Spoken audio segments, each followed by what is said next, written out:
రోజువారీ మీకు చెప్తున్నటువంటి కథల్లో భాగంగా ఈరోజు నేను వరాహ పురాణానికి సంబంధించినటువంటి కథ నేను మీకు ఈరోజు చెప్పబోతున్నాను.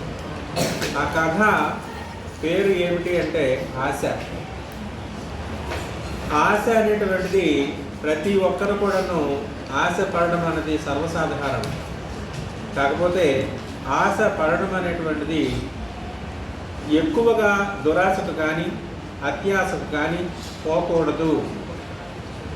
ఈ ఆశ అనేటువంటిది పడడం అనేది మంచిదే, కాకపోతే ధర్మబద్ధముగా జరగాలి అనేది చెప్పే కథే ఈ ఆశ అనేటువంటి ఈ కథ.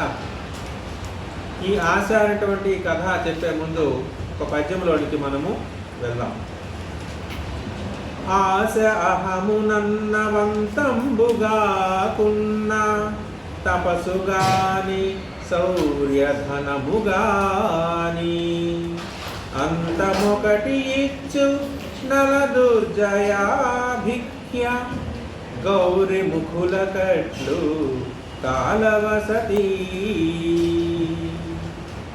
ఆశపడడం అనేటువంటిది సర్వసాధారణంగా ప్రతి ఒక్క వ్యక్తి కూడా ఆశపడుతూనే ఉంటాడు.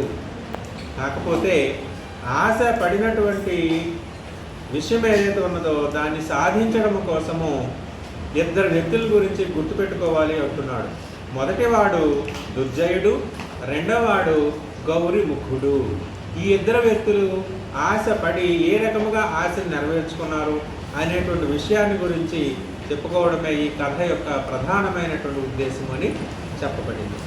కథలోకి మనం ఉపక్రమించే ముందు సుప్రతీక మహర్షి అనేటువంటి ఒక మహారాజు ఉన్నాడు. సుప్రతీక మహర్షి పరిపాలిస్తున్నటువంటి రాజ్యంలో ప్రజలకి ఎటువంటి ఈతి బాధలు అనేటువంటివి లేవట. ప్రజల్ని కన్నబిడ్డల వలె పరిపాలిస్తూ సస్యశ్యామలంగా రాజ్యం అనేటువంటి విరాజిల్లుతూ ఉన్నదట.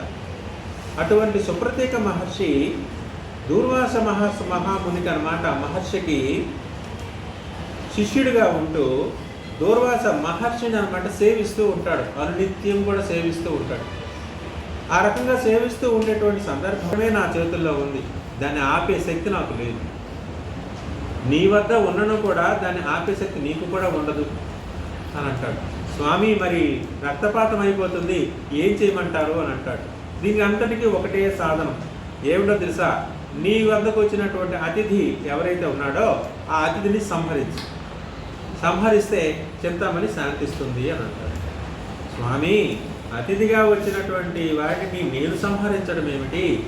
అది ఏమైనా ధర్మమా అని అంటాడు గౌరీముఖుడు.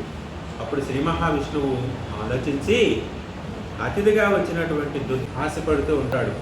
ఇక్కడ గౌరీముఖుడైనటువంటి ముని ఆశపడినటువంటి ఆశ భంగమైపోతుంది.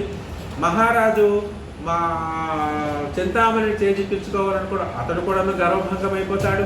కానీ శ్రీ మహావిష్ణువు భక్తుల విశ్వాసాన్ని అన్నమాట ఎప్పుడైతే కలిగించాలనుకుంటాడో అది ఒక్కటి మాత్రమే శాశ్వతంగా నిలబడింది అని గౌరీముఖుడు శ్రీ మహావిష్ణువుతో చెప్తాడు. కాబట్టి ఆశ పడడం అన్నది సర్వసాధారణం.